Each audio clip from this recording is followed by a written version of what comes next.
La veille de Noël, ma fille de 7 ans a trouvé un mot de mes parents. On est parti à l'île Maurice. Merci de libérer les lieux avant notre retour. Ses mains tremblaient. Je n'ai pas crié. J'ai pris mon téléphone et j'ai fait un petit changement. Quand ils ont vu ce que j'avais fait, ils ont blêmi. La première chose que j'ai entendue, c'était un murmure qui n'en était pas vraiment un. Maman, maman, réveille-toi. J'ai entrouvert un œil. Ma chambre était encore plongée dans le noir, ce genre d'obscurité qui signifie qu'il est beaucoup trop tôt pour que ce soit le matin. J'ai attrapé mon téléphone sur la table de nuit sans même regarder et j'ai plissé les yeux devant l'heure. 5h58 du matin. Évidemment, parce que si votre vie doit s'écrouler, autant que ce soit avant 6h du matin, quand votre cerveau rame encore comme un vieux PC et que votre bouche a un goût de regret. Ma fille, Léa, se tenait près du lit en pyjama, les cheveux en bataille comme si elle avait dormi dans une essoreuse à salade. Ses joues étaient mouillées. Ses petites mains étaient crispées sur un bout de papier comme s'il allait la mordre. « Qu'est-ce qui ne va pas ?» ai-je demandé, la voix pâteuse. Je me suis redressé, scrutant déjà son visage comme le font toutes les mamans, je vérifiais s'il y avait du sang, de la fièvre, ou si elle avait vomi quelque part. Elle a secoué la tête énergiquement, comme si les mots restaient coincés. « Regarde » a-t-elle chuchoté en me tendant le papier à 2 mains. Ses doigts tremblaient. Je le lui ai pris délicatement, comme si c'était un objet à la fois fragile et coupant. Mes yeux ont parcouru l'écriture et j'ai senti mon estomac tomber au ralenti. Ce n'était pas un long mot. Il n'y en avait pas besoin. On est parti à l'île Maurice. Merci de libérer les lieux avant notre retour. C'était tout. Pas de joyeux Noël. Pas de je t'aime. Même pas un smiley, ce qui honnêtement aurait peut-être été pire. J'ai fixé le mot une seconde de trop, espérant me réveiller et réaliser que c'était un rêve bizarre causé par une raclette trop lourde la veille. Léa a reniflé. Je l'ai trouvé sur la table, dit-elle d'une voix minuscule. Je crois que c'est de papy et mamie. Mon cerveau essayait de retrouver une forme de logique. D'accord, ai-je dit lentement parce que j'étais encore à moitié endormi et j'avais besoin d'un mot auquel me raccrocher. D'accord, c'est peut-être une blague. Les yeux de Léa se sont remplis de larmes à nouveau. Est-ce que mamie est fâchée contre moi? Non, ai-je répondu instantanément. Trop vite. Trop sèchement. J'ai forcé ma voix à redevenir calme. Non, mon bébé. Ça n'a rien à voir avec toi. Je n'en étais pas sûr encore. Mais je n'allais pas laisser ma fille de 7 ans porter la cruauté des adultes un jour de réveillon à 6h du matin. J'ai sorti mes jambes du lit et je me suis levé. Le sol était glacial. Bien sûr qu'il l'était, l'univers adore quand tout est raccord. Reste ici, lui ai-je dit doucement. Je vais juste aller voir. Léa a hoché la tête, essuyant son visage avec sa manche comme une minuscule comptable au bord du burn-out. Je suis sorti dans le couloir, et ma poitrine s'est serrée immédiatement. Parce que ce n'était pas juste calme, c'était plus vide que le silence. Pas de bruit de vaisselle dans la cuisine. Pas de murmure de télé. Pas de pas. Pas de voix. Pas de là, je ne pensais pas que tu serais levé si tôt, ce que ma mère adorait dire juste avant de me demander un service. Je suis allé d'abord au salon, comme s'ils étaient tous assis là à attendre pour nous faire une surprise. Rien. Je me suis tourné vers l'entrée et mon cerveau a commencé à faire l'inventaire sans ma permission. Hier, il y avait des valises alignées près de la porte d'entrée. Mes parents parlaient de crème solaire et de passeport. Maintenant, l'espace près de la porte était vide. Les patères étaient presque nus. Plus de veste de voyage. Plus ce chapeau de vacances ridicule de mon père qu'il porte comme si c'était un trait de personnalité. Je suis allé à la fenêtre qui donnait sur l'allée. Celle d'où l'on voit généralement la voiture de mes parents, fidèle au poste. L'allée était vide. Pas de voiture. Pas de bagages, rien. Pendant un instant, mon cerveau a fait « Ah, d'accord. Ils sont partis sans moi, sans Léa. Ils sont partis. » Je suis resté là à fixer la fenêtre comme si la voiture allait revenir en marche arrière si je regardais assez fort. Elle ne l'a pas fait. Je me suis forcé à inspirer lentement. Puis j'ai fait ce que tout le monde fait quand la réalité devient suspecte. J'ai appelé. Maman d'abord, direct sur messagerie. Papa ensuite. Messagerie. J'ai rappelé parce que le déni, c'est gratuit. Messagerie. Je suis retourné dans ma chambre où Léa se tenait toujours au même endroit, comme si elle n'avait pas bougé d'un pouce depuis mon départ. Elle m'a regardé avec ce genre d'espoir qui fait mal. Ils sont là, a-t-elle demandé. J'ai avalé ma salive. Pas pour l'instant. Son visage s'est effondré. Elle a serré les lèvres fort, essayant de ne pas pleurer plus fort, et ma poitrine s'est serrée à nouveau. Ok, ai-je dit doucement. Et, je vais appeler tante Camille, d'accord? Léa a hoché la tête, mais ses yeux ne cessaient de briller. Je suis sorti dans le couloir pour que Léa n'entende pas tout. Pas parce que je voulais lui cacher des choses, mais parce que certaines choses ne sont pas censées atterrir sur le cœur d'une enfant. J'ai appelé ma sœur Camille. Ça a sonné 2 fois. Puis Camille a répondu comme si elle était réveillée depuis des heures, ce qui, la connaissant, était une insulte personnelle. Ouais, dit-elle. Camille, ai-je dit, gardant ma voix égale. Où sont maman et papa? Une pause. Pas longue, juste assez pour me dire qu'elle vérifiait si elle devait feindre l'ignorance. Puis elle a soupiré, ennuyée. Oh, tu as trouvé le mot. Mon estomac s'est retourné. Tu savais. Évidemment, a dit Camille. On a tous décidé. On a tous décidé, ai-je répété. Parce que parfois, répéter la folie à voix haute aide le cerveau à l'accepter. Camille avait l'air amusée. Sophie, tu as 31 ans. J'ai fermé les yeux. Camille, non. Elle m'a coupé, la voix devenant tranchante. Sérieusement, tu as 31 ans et tu vis encore chez papa et maman. C'est gênant, c'est la honte. Ma main s'est serrée sur le téléphone. J'ai emménagé pour vous aider. Camille a ri une fois, comme si cette phrase était mignonne. Ce n'est pas une vraie raison. Tu es une adulte. Tu devrais avoir ta propre vie. J'ai regardé au bout du couloir. La porte de Léa était encore entr'ouverte. Je pouvais entendre un tout petit bruit, un reniflement. Elle écoutait. J'ai baissé la voix. On était censé aller à l'île Maurice ensemble. Le ton de Camille est devenu plus léger, comme si elle expliquait une annulation d'événements à son école de commerce. C'est réservé aux adultes, a-t-elle dit. On a pensé que ce serait mieux. Et honnêtement, ça te donne le temps de déménager tranquillement pendant qu'on n'est pas là. Moins de gêne, moins de drame. J'ai fixé le mur. Passe-moi maman, ai-je dit. Camille a expiré, théâtrale. D'accord. J'ai entendu du mouvement sur la ligne, puis le clic du haut-parleur, puis la voix de ma mère, enjouée et décidée, comme si elle annonçait quelque chose d'utile et de normal. Sophie, dit-elle, comme si j'avais appelé pour demander une recette de gâteau. Salut. Salut, ai-je dit, et ma voix était calme. C'est réel? Maman a émis un son comme si c'était elle qui était dérangée. Camille t'a expliqué. On a pensé que ce serait le mieux. Le mieux pour qui, ai-je demandé. Pour tout le monde, a dit maman rapidement. Tu peux déménager sans qu'on soit dans tes pattes. Tu peux le faire calmement. Et nous, on peut avoir de vraies vacances. De vraies vacances, ai-je répété. À Noël? Sans nous? Maman a ignoré ça. Tu es une adulte, Sophie. J'ai expiré lentement. Léa a trouvé votre mot. La voix de maman s'est adoucie juste une fraction. Oh, eh bien, elle s'en remettra. Elle est avec toi. J'ai senti ma mâchoire se crisper. Elle a 7 ans. Et toi tu en as 31, a claqué Camille à travers le haut-parleur comme si elle ne pouvait pas s'en empêcher. J'ai ravalé quelque chose d'amer. On a déjà payé pour le voyage, ai-je dit. On a payé notre chambre. La réponse de maman est venue trop vite, comme si elle l'avait répété. C'est bon, a-t-elle dit. La meilleure amie de Camille voulait venir. Il n'y avait pas de chambre supplémentaire. On lui a donné la chambre. Ma tête s'est relevée d'un coup. Tu veux dire Inès? Oui, a dit maman, satisfaite. Inès.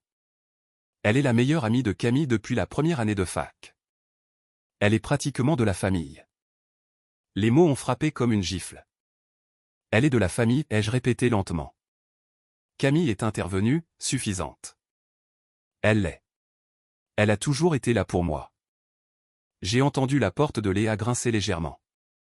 Je pouvais sentir sa présence comme une petite ombre derrière moi. Donc, Inès est de la famille, ai-je dit, la voix si calme qu'elle m'a fait peur. Mais moi et Léa, non. Le ton de maman s'est durci instantanément. Ne dis pas ça comme ça. J'ai failli rire. Pas parce que c'était drôle, mais parce que c'était le genre de phrase que les gens disent quand ils savent exactement ce qu'ils font. Qu'est-ce que vous voulez que je fasse, ai-je demandé. Où suis-je censé aller? Tu te débrouilleras, a dit Camille joyeusement. Tu es une adulte. Maman a fait ce même son dédaigneux à nouveau. Tu as profité de cette situation confortable assez longtemps. Une situation confortable, ai-je répété, goûtant les mots. Camille a continué, s'échauffant comme si c'était son moment. C'est juste que toi vivant ici, c'est bizarre. Tu as 31 ans. C'est la honte. Tu nous fais passer pour. Passer pour quoi? Les jeux coupés, et ma voix s'est enfin brisée. Comme si vous aviez une mère célibataire à la maison qui vous a aidé à payer l'école? C'est ça qui est gênant? Maman a claqué. Sophie.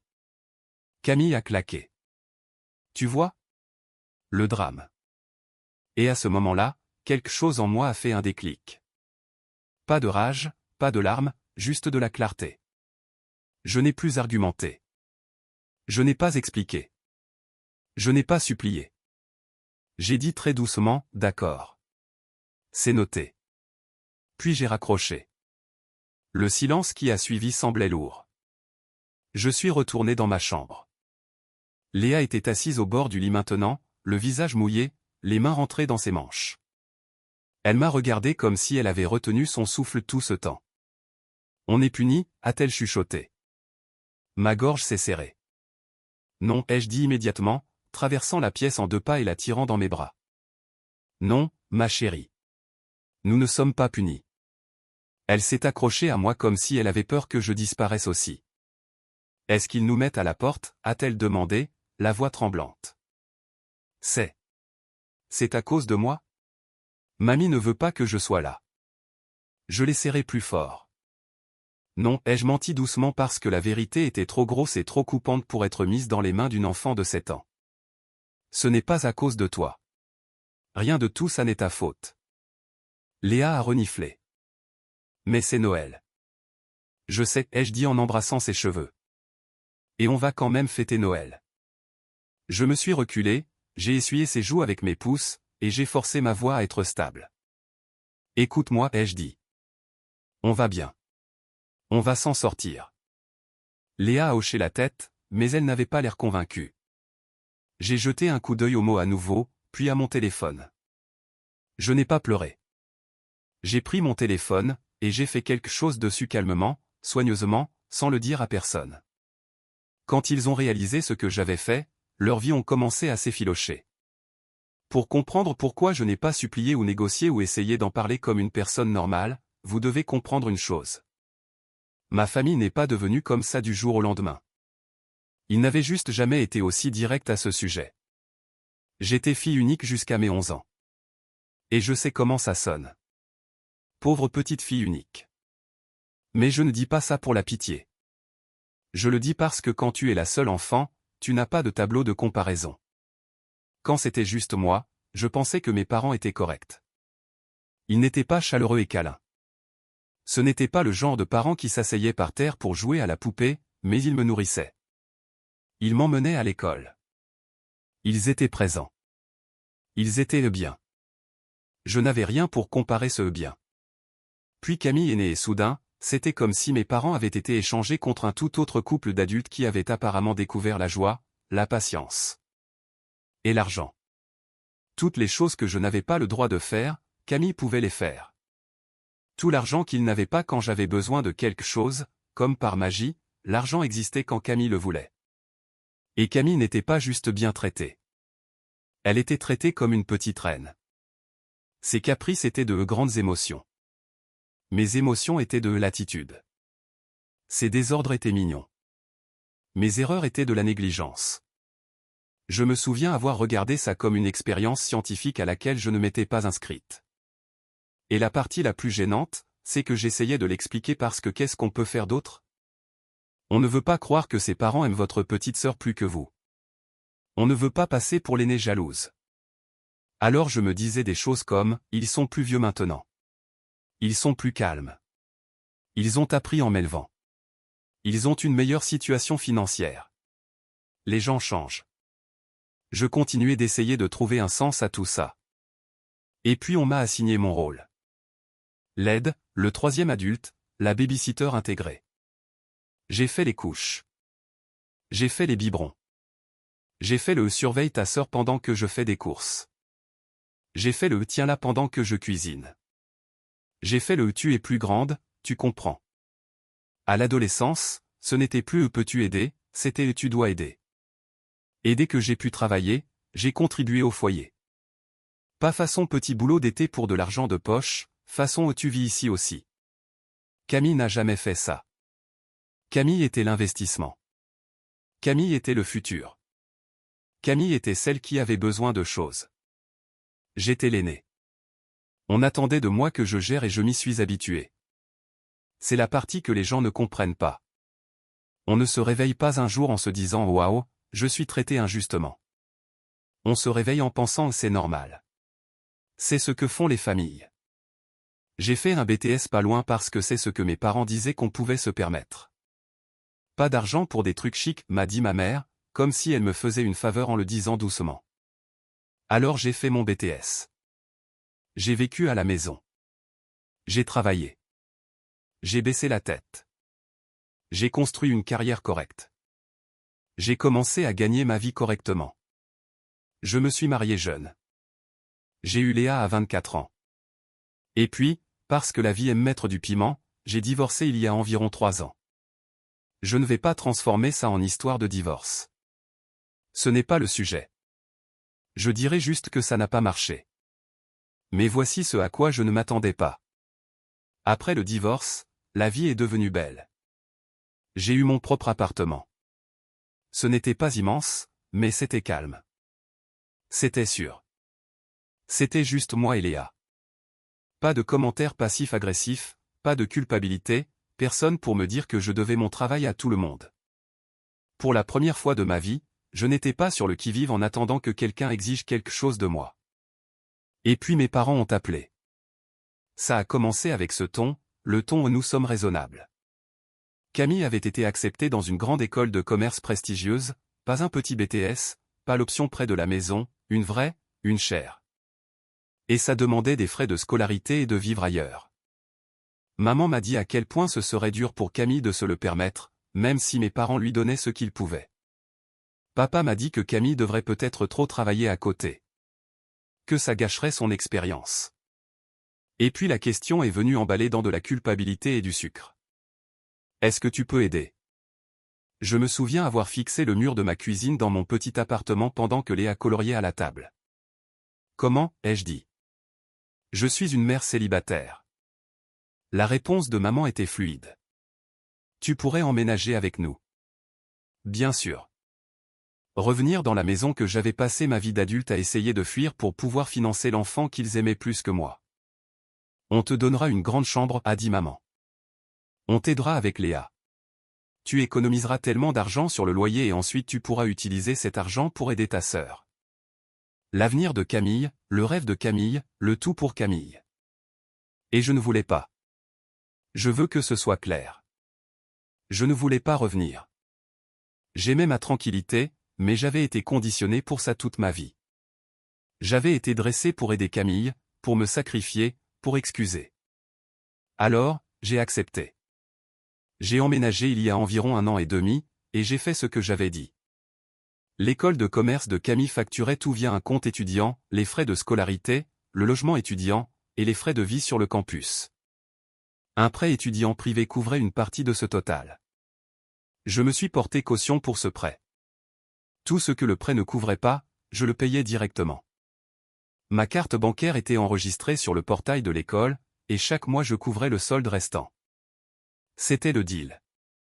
C'était la seule raison pour laquelle j'étais là. Et pourtant, étonnamment, ils ont oublié cette partie presque immédiatement. En quelques mois seulement, l'histoire a changé. C'est devenu, Sophie a 31 ans et vit encore chez ses parents. C'est devenu, on t'aide. Tu as de la chance.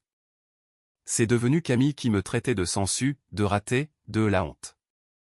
Et mes parents, ils ont commencé à agir comme si garder Léa dans la même maison était un projet caritatif héroïque. Comme si Léa devait être reconnaissante qu'ils la tolèrent. Léa le sentait. Pas dans de grands moments évidents. Dans les petits. Les soupirs, les « je suis occupé ». La façon dont le sourire de maman n'atteignait pas ses yeux quand Léa demandait de l'attention. Léa a commencé à devenir silencieuse autour d'eux. Le même genre de silence qu'elle avait ce matin avec ce mot. Et debout là, la veille de Noël, à regarder les mains de ma fille trembler parce qu'elle pensait que ses grands-parents ne voulaient pas d'elle, j'ai réalisé quelque chose qui m'a tordu le ventre. Ce n'était plus seulement à propos de moi. C'était à propos de mon enfant. Et je n'allais pas lui apprendre que l'amour signifie supplier pour être incluse. Léa est restée bouleversée un moment. Pas le genre dramatique avec des cris. Le genre blessé et silencieux. Le genre où elle me suivait de pièce en pièce comme si elle avait peur que si elle me perdait de vue, je disparaisse aussi. J'ai gardé une voix légère avec elle, même si mes entrailles avaient l'air de vibrer. Et lui ai-je dit en remettant ses cheveux en place. Tu sais quoi? Elle a reniflé. Quoi? Déménager quelque part? Juste nous deux, ai-je dit. Ça pourrait être vraiment sympa, en fait. Le visage de Léa s'est froncé de confusion. Mais la maison de mamie. Je sais, ai-je dit. Mais imagine un endroit où personne ne te fait sentir que tu es puni juste parce que tu existes. Elle m'a regardé comme si je venais de lui offrir une licorne. Je n'ai rien dit d'autre. Je ne voulais pas déverser ma rage d'adulte dans son petit corps. Je l'ai juste embrassé sur le front et j'ai dit, on va s'en sortir. Puis j'ai repris mon téléphone parce que l'étape 1, c'était les sentiments. L'étape 2, c'était la logistique, et je suis très doué en logistique. J'ai commencé avec l'île Maurice. J'ai ouvert la confirmation de réservation dans mes mails, trouvé le débit sur mon appli bancaire, et appelé le numéro au dos de ma carte. Je leur ai dit calmement que mon nom était sur la réservation et que je n'étais pas celle qui l'utilisait. J'ai fait opposition sur la carte, lancé la procédure de litige pour fraude, et je me suis assuré que mes infos de paiement n'étaient attachées à rien d'autre dont ils pourraient profiter par accident. Si ma famille voulait un voyage adulte seulement, ils pouvaient le payer comme des adultes. Ensuite, je suis allé sur le portail de l'école de commerce, le même compte étudiant que je payais tous les mois. Frais de scolarité, résidence étudiante, cantine, tout regroupé, tirant silencieusement l'argent de mon compte comme un prélèvement automatique que j'avais fini par ne plus remarquer. Habituellement environ 900 € à la fois. J'ai supprimé ma carte de la page de paiement et désactivé les prélèvements automatiques. Pas d'annonce, pas d'avertissement, juste quelques clics et un écran de confirmation. Je ne l'ai dit à personne. J'ai posé mon téléphone, regardé Léa et dit, ok, on fête Noël. Pas la version que mes parents avaient décidée pour nous. Notre version. J'ai appelé Julie, une des rares mamans amies en qui j'ai confiance, sans avoir besoin de tout expliquer. Elle a une fille de l'âge de Léa, Manon. Elles sont inséparables depuis la maternelle. Elle a répondu à la deuxième sonnerie. Tu es en sécurité, a-t-elle demandé. Oui, ai-je dit. Mais j'ai besoin d'un sauvetage de Noël. Il y a eu une pause. Puis sa voix est devenue instantanément protectrice. Amen Léa, a-t-elle dit. Manon va devenir dingue si elle la voit. Viens. On va s'arranger. En milieu de matinée, Léa était assise sur le canapé de Julie avec une tasse de chocolat chaud comme si c'était sa place. Manon a enfoncé un bonnet de Père Noël sur la tête de Léa comme pour la revendiquer. Le salon de Julie sentait la cannelle et la normalité. Pas de soupir passif-agressif. Pas de on te fait une fleur. Pas de mots sur la table disant à une enfant de 7 ans qu'elle est indésirable. Léa a ri pour la première fois de la journée. Un vrai rire, le genre qui vous serre la gorge parce que vous n'aviez pas réalisé à quel point vous aviez besoin de l'entendre. On a passé Noël avec Julie et Manon. On a trop mangé. On a regardé des films. On a fait des blagues sur le fait que le Père Noël avait sûrement besoin d'une thérapie. Léa s'est endormie sur le canapé avec des miettes sur les joues et une peluche coincée sous le bras. Et pour une journée, j'ai ressenti quelque chose proche du soulagement. Après Noël, j'ai bougé vite. Pas imprudemment, juste de manière décisive. Je suis allé directement voir les annonces de location avec un seul filtre, disponible immédiatement. Il y en a plus qu'on ne le pense si on n'essaie pas d'impressionner qui que ce soit. J'ai trouvé un 2 pièces modeste qui était vide depuis quelques semaines. Je me suis pointé avec tout ce que les propriétaires aiment voir. Revenu stable, dossier propre, pas d'histoire. J'ai visité, déposé le dossier le jour même, et quelques jours plus tard, on me remettait les clés. À la fin de la semaine, Léa et moi dormions déjà ailleurs, et c'est là que j'ai commencé à emballer ce qui était réellement à moi. Apparemment, tu vis ici aussi, il signifiait meubler la maison. Quelques semaines après mon emménagement, mes parents avaient eu des opinions. Le canapé était vieux. Le fauteuil était mauvais pour le dos de papa. La table basse ne nous reflétait pas. Alors, j'avais payé 2000 € pour un canapé. Ils avaient choisi un fauteuil qui coûtait presque un mois de loyer. Une table basse massive dont personne n'avait besoin mais que tout le monde admirait. Tout ça sur ma carte parce qu'on m'aidait. Ils adoraient ces meubles, les utilisaient tous les jours, en étaient fiers, faisaient des blagues sur le fait que je devrais être reconnaissante de m'asseoir sur quelque chose d'aussi beau. Quand j'ai déménagé, j'ai pris chaque chose que j'avais payée. Le canapé, le fauteuil, la table. Les déménageurs n'ont pas posé de questions. Moi non plus. Léa a regardé le dernier meuble entré et a regardé autour de notre salon comme si elle voyait un avenir. C'est à nous? Oui, ai-je dit. Elle a souri comme si elle y croyait. Maman a appelé le jour de leur retour. J'ai failli ne pas répondre. Pas parce que j'avais peur, mais parce que je n'étais pas sûr d'avoir l'énergie d'entendre ma mère prétendre qu'elle était la victime de ses propres décisions. Sophie, a-t-elle aboyé à la seconde où j'ai décroché. Qu'est-ce que tu as fait à notre salon? Bonjour à toi aussi, ai-je dit. Le canapé a disparu, a-t-elle claqué. Le fauteuil, la table. Tu es devenue folle? Non, ai-je dit, je suis sorti de votre maison. Tu as volé nos meubles. On pourrait appeler la police. Je t'en prie, fais-le. Je peux t'envoyer les factures par texto pendant que tu patientes. Elle a fait un bruit comme si elle avait avalé un citron. Tu es incroyable. Et tu as supprimé ta carte pour l'île Maurice aussi. On a payé nous-mêmes, juste pour que tu saches. On n'a pas besoin de ta charité. Parfait, ai-je dit. Des adultes qui paient leurs propres vacances. J'adore ce moment de croissance personnelle. Ne fais pas la maligne avec moi, a-t-elle commencé. Clic, elle a raccroché. J'ai fixé mon téléphone une seconde parce que l'audace pure mériterait presque des applaudissements. Ce n'était que l'apéro, pourtant. La partie bruyante, la partie facile. La partie qu'il n'avait pas mentionnée, la partie qui comptait vraiment, était toujours assise tranquillement sur le compte étudiant de Camille, attendant d'être remarquée. Ça n'a pas attendu longtemps. Environ 1 heure plus tard, maman a rappelé. Même nom sur l'écran, voix différente. Pas juste en colère cette fois. En colère et inquiète. Sophie, a-t-elle dit, et elle a sauté l'échauffement. Qu'est-ce que tu as fait au compte de l'école de Camille? Qu'est-ce que tu veux dire? Ai-je demandé. Camille dit que son paiement n'est pas passé.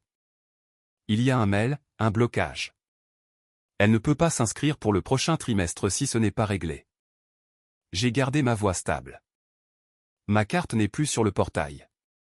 Maman est restée silencieuse une demi-seconde comme si son cerveau redémarrait. Tu l'as enlevée? Oui. Tu ne peux pas punir ta sœur juste parce que tu es fâché contre nous, a-t-elle dit d'un ton sec et vertueux. Je ne la punis pas. Je ne paie juste pas pour elle. C'est ta sœur. A répliqué maman comme si c'était une décision de justice. Et Léa est ma fille.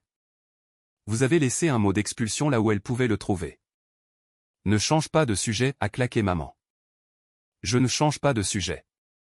C'est le sujet. Vous avez mis fin au deal, donc les paiements ont pris fin. La voix de maman est montée. Le prêt de Camille a été approuvé. Il a été approuvé avec moi comme garant, ai-je dit. Et avant le prochain trimestre, il y a de nouveaux papiers pour le prochain versement. Quelqu'un doit signer. Le souffle de maman s'est coupé. Alors signe-le. Non. Un temps de silence. Puis, Sophie. Non, ai-je répété, calme et définitive. Inès est comme de la famille. Peut-être qu'Inès peut t'aider. Maman a bafouillé. Ce n'est pas drôle. Je n'ai pas écrit la blague, ai-je dit. C'est toi. Clic, j'ai mis fin à l'appel. Puis Camille a appelé. Et Camille n'était pas calme. Qu'est-ce que tu as fait? A-t-elle exigé. Tu as saboté mon compte? J'ai reçu un message sur le prêt. Ça dit qu'il y a des papiers. Ça dit. Sa voix tremblait de colère. Qu'est-ce que tu as fait? Je l'ai laissé parler une seconde. Laissez-la s'épuiser. Puis j'ai dit, je n'ai rien saboté. Si, tu l'as fait, a craché Camille. C'est toi qui es amère. Non, ai-je dit uniformément. C'est toi qui apprends comment ta propre vie fonctionne. Camille est devenue silencieuse une demi-seconde. Alors qu'est-ce que ça veut dire? Ça veut dire que l'école ne te saupoudre pas d'argent dessus comme de la poussière de fée. Il y a des papiers à chaque trimestre et quelqu'un doit signer pour ça. La voix de Camille s'est aiguisée. Maman a dit que c'était approuvé. Ça l'était, ai-je dit, pour ce qui est déjà passé. Ce qui vient ensuite a besoin d'une signature aussi. Un temps. Et tu ne le fais pas, a-t-elle dit comme si elle venait d'atteindre le bord d'une falaise. Non, je ne le fais pas. La respiration de Camille s'est serrée. Tu ne peux pas faire ça. Je l'ai déjà fait. Je ne signe plus rien. Mais qu'est-ce que je suis censé faire? A-t-elle exigé. Et pendant une seconde, ça a dérapé. Elle n'avait pas l'air en colère. Elle avait l'air effrayée. J'ai gardé ma voix calme quand même. La chose que tu m'as dit de faire, être une adulte. Débrouille-toi. Camille est devenue silencieuse. Et avant que tu demandes, ai-je ajouté sèchement, non, ce n'est pas du sabotage. Le sabotage aurait demandé des efforts. C'est pas juste, a-t-elle répliqué. J'ai presque souri. Intéressant. Tu n'as pas mentionné la justice quand tu me traitais de sansu. Je ne voulais pas dire. Si, tu le voulais. Et tu avais raison sur une chose. J'avais besoin de vivre de manière indépendante. J'ai fait une pause. Laissez l'info atterrir. Alors je le suis, ai-je continué. Ce qui veut dire que je ne finance plus ta vie. Je finance la mienne et celle de Léa. Sa voix s'est aiguisée. Tu ruines ma vie. Non, ai-je dit, je refuse de la gérer. Salut, Camille. J'ai raccroché. Quelques jours plus tard, ils se sont présentés à ma porte.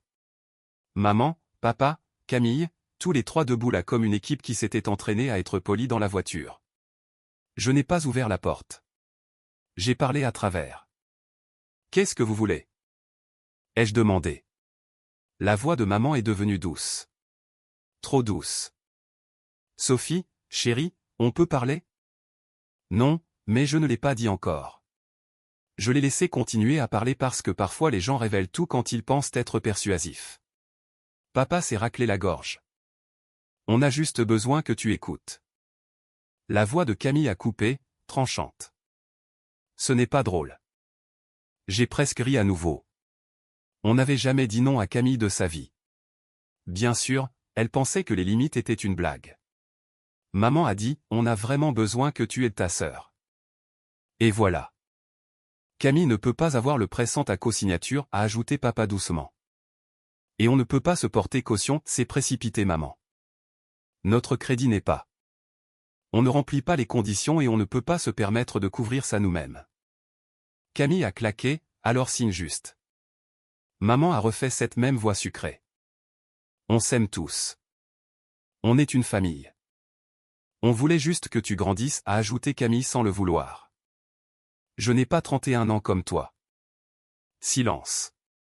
Je me tenais de l'autre côté de la porte, la main sur le verrou, sentant quelque chose en moi s'installer dans un calme que je n'avais pas eu depuis des années. Non, ai-je dit. La voix de maman s'est tendue. Sophie. Non, ai-je répété. Et vous n'entrez pas.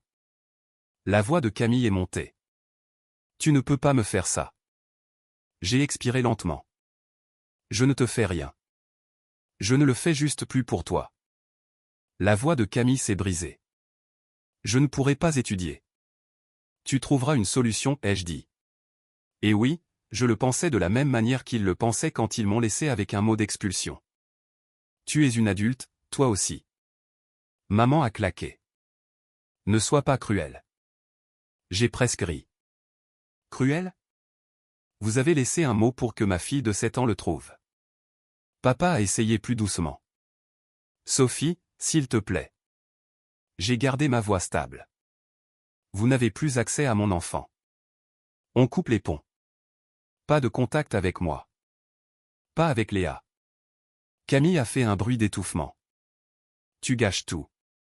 Vous avez gâché votre propre plan quand vous avez décidé que j'étais jetable. La douceur de maman a disparu. Tu es dramatique. J'ai souri pour moi-même parce que bien sûr elle a dit ça. Non, ai-je dit, j'ai fini. Et puis j'ai ouvert la porte juste assez pour qu'il soit clair que je n'avais pas peur d'eux, juste que je n'étais pas intéressé.